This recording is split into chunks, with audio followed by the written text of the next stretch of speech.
How to get rich and avoid being poor in an intentional community. Well, here's some thoughts. First, I'll tell you my experiences, and that is that I grew up in very spiritual communities, churches, and my father was a strange minister, kind of an art minister, whatever. You don't need to understand that. Even before I was conscious of my life, when I was a little baby, my hippie mom was hauling me around a couple of cults. The Love Israel cult was one of them. That's up in Washington State in the USA. And then there was one up near the border with Canada. And she told me at one point there was one over near Nia Bay, which, of course I don't remember any of that. But she found that, the born-again Christian movement at the time was welcoming for her and a safe location for her to be with her two little kids. I was one of them. And then later, when I was more conscious, she had married my father, this strange minister guy who was raised as a Calvinist in a rural place, and I was raised in a very hardcore way, very uncomfortable. But he was actually a sweetheart. He was a very loving father. He adopted us, and then we did a lot of community-oriented things, like he was involved in prison ministry. And I went with him a couple times to the prison. So I met like a bank robber there. I remember asking the bank robbery about robbing banks. I wasn't looking for how-to advice, but the guy was perfectly nice, and a lot of prisoners are. So I think that's actually a really great ministry to be in, to help out people, because there should be redemption. One of the good things Christianity has is the concept of redemption, that just because you fucked up something in the past by society's standards doesn't mean that you have to be a fuck up the rest of your life. And so that's something Christianity can get right, although most people aren't real Christians who claim to be. So anyway, we hosted prisoners in our home after they got out of prison, and I remember we hosted a really nice runaway for a while who, basically my family adopted her for quite a while. And I don't know if she helped with us kids or what she did. I was small and stuff, but I think she might have helped a little bit with child care. Because I remember I hung out with her a little bit, and she was very nice. And wherever she came from, I don't really know her story at all. But she needed a place. She needed a community. And we were just a tiny, little family, but we had a lot of extended people that we had contact with, missionaries and people in the ministry, lots of them. My dad had a cabin up in the woods that he would let people use. And I remember we would go up there, and sometimes he would just let other people go up there, and there was rules for how to use stuff posted around, and don't leave soap out because mice eat it, which is weird because where I live, mice don't eat soap, but whatever. Anyway, I'd go up there, and there'd be music and singing religious songs and prayer things, and I would go with my dad to prayer groups. Often I was with adults rather than kids because I was with my dad, and so we would go, like I went to a theology camp he was teaching at, and it was all college-age students, and I enjoyed it. I was probably this cute little kid to them. I didn't know I was a cute little kid, but they accepted me, and it was quite fun, actually. Great way to grow up, and I got to meet theologians, and I even asked them some questions that were interesting, and sometimes perhaps challenging for them, especially as I got older, because I was slowly losing my faith in the total bullshit of spirituality and religion. And that's a big issue in communities, is the issue of spirituality, and often goes along with things being cults and stuff, which we can talk about as well. Like maybe that should be a different video. Like, how can you make sure your intentional community doesn't turn into a negative cult? for some people, the word cult itself sounds negative, but actually all the best things you can have are really cults, where you get close enough with people that you have interests and values in common, that you have a lifestyle that you share. That's a good thing. And I guess I'll bring up a couple, since we're on the topic, a couple of bad aspects of cults. Some people associate it with violent activity or suicidal activity or murderous activity. None of those things have to occur with a cult any more than they have to with a family, right? It's not a given that people have to be like that. So you actually want to have some cult-like aspects in your social group. You might want them in your business, where people have a loyalty to your business that's beyond just what you're paying them, beyond their financial interests. People have cult-like followings for bands and other things. Human psychology is so weird and messed up. But the aspects of that we want to avoid then are violence, obviously, abuse, which can easily go into a spiritual community. Spiritual communities actually last longer than non-spiritual communities, stereotypically. I don't not done a study on it, but I have a lot of experience, and I've read a lot about many, many, many groups from the 1800s up to last week, about how cults work. I visited with the Moonies. They had food when I was in college and I was hungry, but then I didn't go anymore after they started wanting us to watch videos of their leader and shit, because I didn't feel like being this is the Unification Church. I don't know if Moonies is considered a negative term by them, but I don't know why it would be. I don't see anything inherently insulting about it. It's shorter than Unification Church and actually sounds kind of cool. So, there's Hare Krishnas. They had some problems with child abuse. Child abuse is very common in cults, but this is something that isn't unique to cults. So you shouldn't find cults guilty of these things when in fact they're pervasive in society. Child abuse and violence happen outside of cults as well. The one of the aspects I would bring up that's really pretty important is everybody in the cult should have the ability to leave at any time, and the only way that they can really have the ability to leave is to be financially in a stable enough position that they can go and start their life elsewhere on their own or with some other group.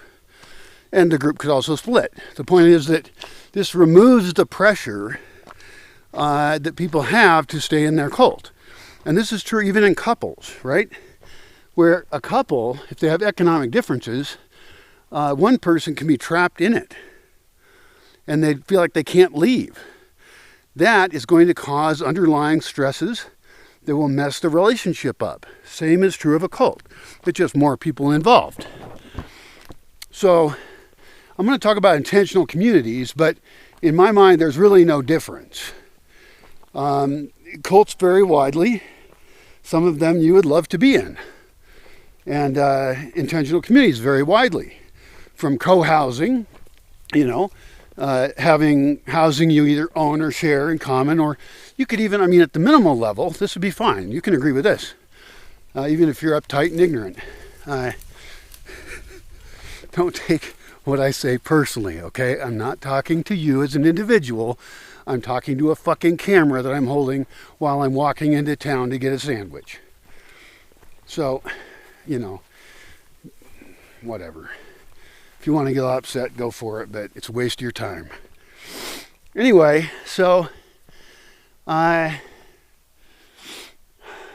forgot what I was talking about now. I interrupt myself because I can just hear people spazzing out with their little issues. They do it online and on social media all the time. And it's like, hey, let's just relax and think about shit here, okay? Nobody's trying to indoctrinate you into a cult. In fact, I don't want you in mine. I also don't have one. Of course, I live off-grid with solar panels, which immediately some dumbass is going to say, oh, he's a serial killer. Well, if I was a fucking serial killer, I wouldn't live here. I'd go look for people because, I'm just me. So I've only got one potential victim I'd be willing to do that with, and so far I have avoided that. Or they say that you're, out in the woods building bombs like the Unabomber, which I'm not doing. I have built bombs in my life when I was younger because it was fun. And I did get actually injured once, which was bad. But it was his own fault. And it was my fault for... whatever. It was fucked up. And that wasn't actually a bomb. It was just a bunch of gunpowder. So, anyway, no, I'm not doing that. I'm not the Unabomber. And I don't believe that there's really any point in attacking society in that way. But I do have great appreciation for the author of that manifesto's thoughts. And you should read those. They make perfect sense. He's a very rational guy. And his later 2 books that have been published, and there's a 3rd one coming out, actually suggest that violence is not a good thing for your group to do. I would agree that is a very, very bad idea from a strategic level. If it made sense, maybe it'd be fine, but it really is a bad idea in almost all cases. So you could have a peaceful cult. We were talking about spiritual cults. Spiritual cults last longer because there's an underlying... There's a solution and a problem here. There's an underlying shared set of ethics. And often those appear to come from some authority, which creates an authority structure within the group. And that actually functions better than this delusional notion that we can live without anybody being in charge with no hierarchy. Okay, good luck with that shit.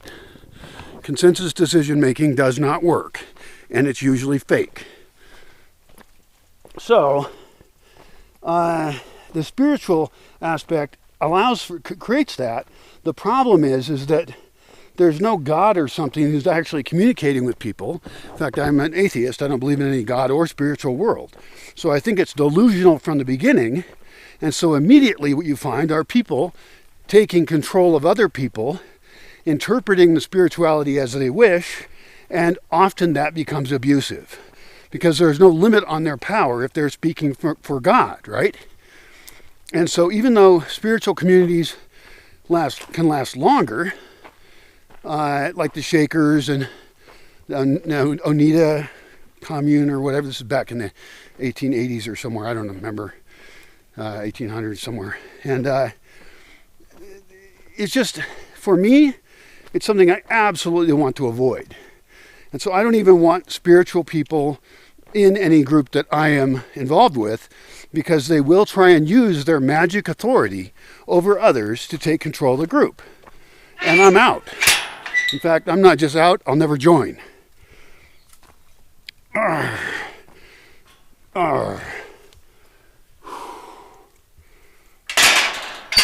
So for me, you can look on IC.org, which is only one of many sites that list intentional community efforts. And what you'll notice really rapidly is that there are almost no functional communities. Intentional communities, you could just summarize it as they don't fucking work.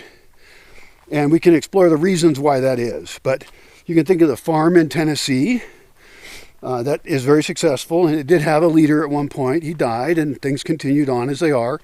I don't know how many people they have. I forgot. The highest number I can think of is 150, but it might be much lower. And there's a few others that exist, and we'll just stick with non-spiritual ones for now. I actually don't know their spirituality, but there's very few that have lasted. They tend to fall apart because they're badly designed, and often they're designed with an optimistic view of humanity that people are going to just magically be good. They won't be. You can watch documentaries on various cult efforts, and almost always they're pretty fucked up. And the kind of people who are attracted to them are also a fucked up kind of individual, not always. If there was more functional ones that worked, then they would attract more people to them, but the people that they would attract, if they were not very well filtered, would destroy the very group that they wanted to join, that they joined. So you really have some fundamental problems going on here. Originally I said how to get rich, right? We're going to get to that. So I can go on for hours and hours until I lose my voice about the many reasons intentional communities do not work. And you should understand those things and learn about them. Maybe I should write a book or something on it, because I could. One of the books, it's by, I think, Diane somebody, I forgot, is Creating Community, I think it's named. And it's way too shallow. It's not a bad book, but it does not deal with problems. And problems are what we have to deal with if we're going to have it function. Right? It does not get enough into finances. It doesn't get enough into values matching. It doesn't get into why groups continually split up. And so nobody's written about that. They're afraid to talk about it because it's kind of a negative topic, right? Like I've talked about what moochers people are, how horrible they are. I mean, you know, let's say you have a child-focused group, a community, where you're going to attract people who are minor attracted persons, which means pedophiles, who want to sexually fuck with your kids. Well, you don't want those people. In fact, you want to state up front that those people's lives could be at risk if they get any fucking where near your community. I mean, you'll still have to figure out how adolescents sexually develop, but I don't know anything about that. And some more parental, educated people can figure that shit out. But you definitely don't just want to invite whoever into your community. You must vet them and even test them once they are in your community. Now, here's my thought.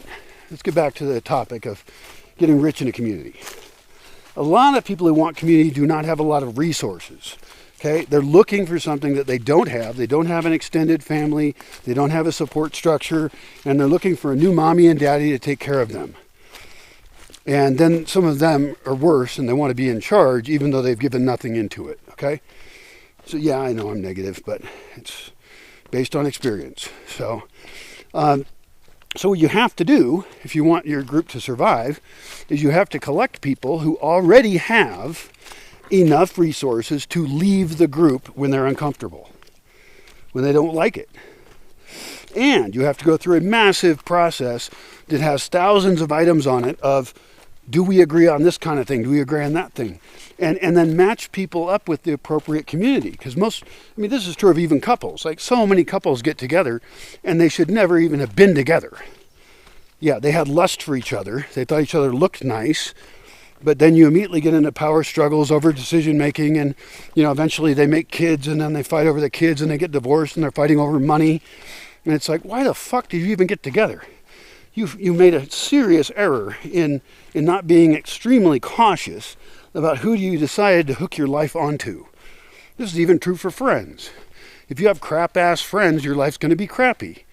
And you're not going to be fulfilled. You need to be very careful about who you are with. Just my opinion. I'm a hermit in the woods, so my version of that is I don't want to be involved with anybody. But I don't want to remain a lonely hermit in the woods forever. I used to be a very social person. I used to like people. I used to host them. I used to give a lot. I've been a very giving person. At this point, I'm not. I have nothing left to give. And I still get daily requests to come and live at my place for free. The last time somebody paid to stay at my place was 5 years ago. Almost 5 years ago. And they paid a little bit. They were just fine. A few other guests that I've had have been friends, and they actually donated. So they also paid, but that's different than me hosting tourists or something. So anyway, the key point here, if you're taking notes on my rambling, is gather people who have a bunch of resources so they can support themselves, so you don't enter immediately into inherent conflict with them. Do that. Now, does that mean that all people who don't have a lot of resources are out of luck? No, it doesn't. But my response to them currently is, I do not have anything set up as a place for you to be at this time. I don't have resource for that. And I don't care if they're going to tell me, but I'll work and all these things. And it's like, I've fallen for that before. And maybe I will again. If they have very specific skills I actually need, and they're absolutely focused on the economic prosperity of the space. I'm not going to just be like, oh, you're nice, you're pretty. No, fuck all that shit. So that should actually be an encouraging thing to people who don't want to join a community and be a source of resources for others. They don't want to be bled dry. I'm going to protect against that in the system I'm in, because I've already experienced it, and you don't want to, trust me. If you've worked in your life or been lucky enough to have resources, then you don't feel like supporting a bunch of dumbass fucks who don't know how to make any money and never will, as long as they can sponge off somebody else. But if everybody joining is focused on the idea, we are going to create businesses, we're going to create wealth for all, and eventually we will have spaces for people who have less resources, but they're going to be serving within the community to build their own skills, to save up enough resources so that they can leave if they need to avoid problems, and that they are doing things that cause the success of the community. Relationships are transactional, even couples. And if it isn't working out, it doesn't work out. I mean, women know that. I mean, what's hypergamy? They marry up, and then after the relationship ends, then they're like, well, you got to pay me for all the time I spent with you. And it's like, do I? Apparently, even the government's on their side, which is one reason never to get married. Another big issue in communities is co-ownership.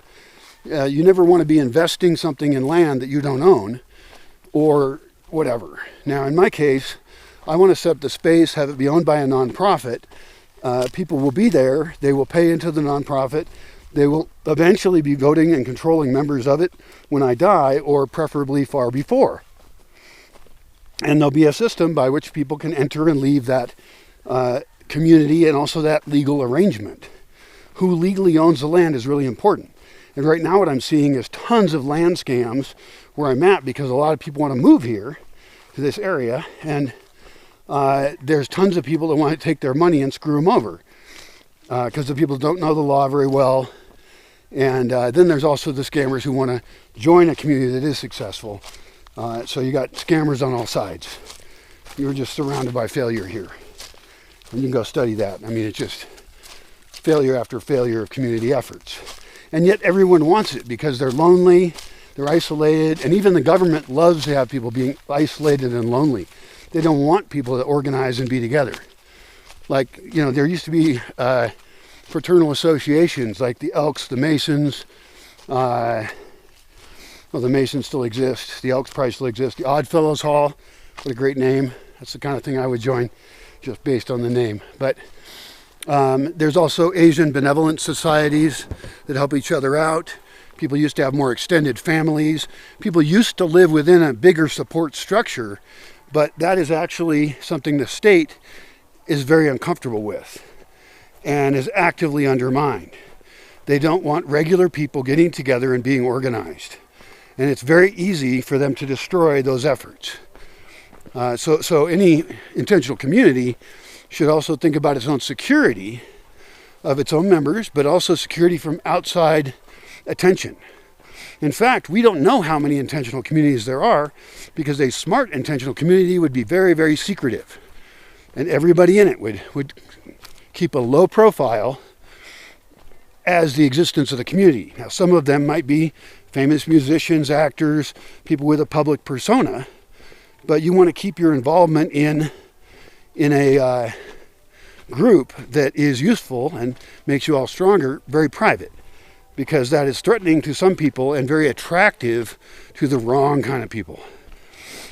So if you did gather these people who already have resources and they want to do great things, great creative things, that would be the way to go. And that's what I'd like to do. And so the conversation that never comes up in my chats, I've been having chats online with people supposedly interested in community and buying land and stuff like that. The conversation that people avoid is money. Let's just get up front with it. And let's get up front with every other deal breaker issue too. Like, are you going to be kid focused or not? I don't want to be in a community that is completely focused on children. And I know that if I'm outnumbered by the parents in a community, that they're going to control every fucking thing, and you're going to just turn out some little snobbish little fuckwad kids anyway. Same time, I like kids. I want to build a whole kid town. so that they can yell and play and learn, be outside, also study and be homeschooled on all the things taught in normal government schools and a lot of the shit that they don't teach in those schools. You know? Some people think, oh, I'll get volunteers together and they'll build my community. No, they won't. They will not build your community. God damn it, I took this way again. Fuck. Fuckity fuck.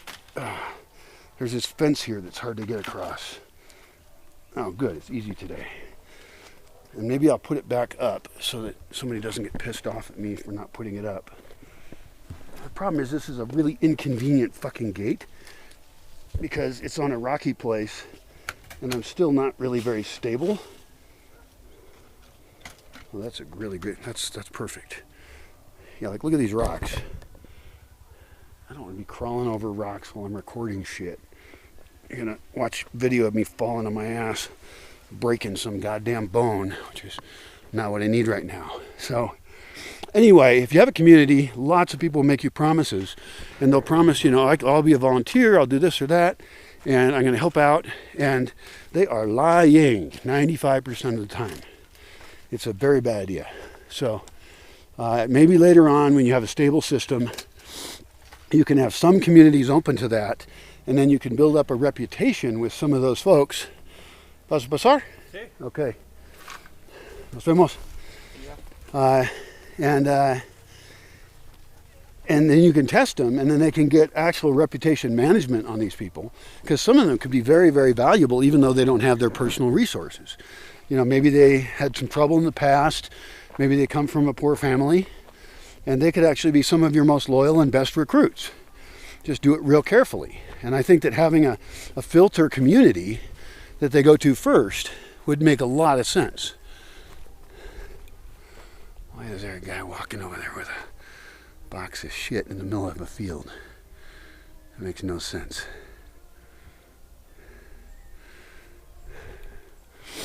That looks like thievery of some kind to me. Huh. I don't like that.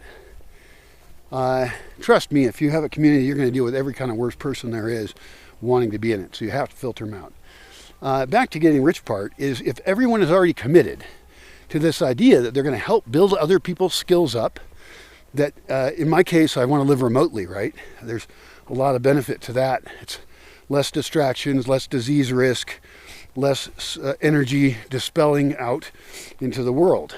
But then there's a lack of work in a rural location. And so I'd rather meet people who can work online. Any kind of work online would be great. We can make offices or studio spaces for them. We can have video editing suites. Anybody in creative or intellectual property work, writers, etc., could be part of the community. And that way you get this massive income coming in, or people who are retired, particularly fire people, particularly people who are early retirees, because they need less of a retirement home and be taken care of. The people I've been talking to are older, and I should just say to them, hey, honestly, you know, they avoid the topic of money. And I'll just say to them, look, you know, you're not a person who's a great investment because you're old. And so let's get really straightforward about what resources do you bring to the table? You know, are they just looking for a free retirement home or the cheapest one possible? I mean, I would love to have people with a lot of money involved because I have so many cool creative projects to create. It would be great. And the space could do things like, as part of the businesses, host workshops and do other things. But I've really become hesitant to do anything with the public on site. There could be some sites that allow for that, but letting someone get near you is a risk. I've done that. I've let people invite their friends to my house before, and I've, you know, had to give them gasoline because they magically ran out, or had other types of car trouble that suddenly becomes my problem. Or, you know, they bring a dog, and I say, okay, you can bring your dog, and they bring it without a leash, and it turns out they adopted the dog 2 days before, and it has an aggression problem. It is uncontrollable. People will do dumbass shit like that. It is astounding. It is shocking. I could tell you 1,000 more stories of dumbass shit people do. I don't want to. It's a bummer to even think about it. So you bring these wealthy people together and you share a common goal, a variety of common potential goals, some of which overlap. And so you've got an accountant, you've got a lawyer, you've got all the people you need to have everybody be prosperous. And you're benefiting because you can buy in bulk. You can form nonprofit organizations that operate in a way that lets the whole group live cheaper. You're all committed to health and healthy eating. So you'll have less people with health problems to deal with. Because you don't want to adopt people with problems. In fact, the other day I was thinking, one of the questions to ask people is, how much debt do you have? Because if they're coming in with debt, then they're exactly the opposite of where they need to be at with having enough money to be independent. And you as a community, if you like that person and you become involved with them, you're inheriting their debt in a way. So I'd be very careful with that. So then, if you got this amazing group of people together, selected because they're motivated to make sure you're financially stable and growing, that's how you get rich. Because you have something better than just a random extended biological family. You have something better than just being in the same church. You have a real commitment to each other and a lifestyle you want to have, which would include, in my case, living cheaply. Living cheaply, even if you have a lot of resources. Opulence, conspicuous consumption, all that shit. I don't want any of that. Gotta go.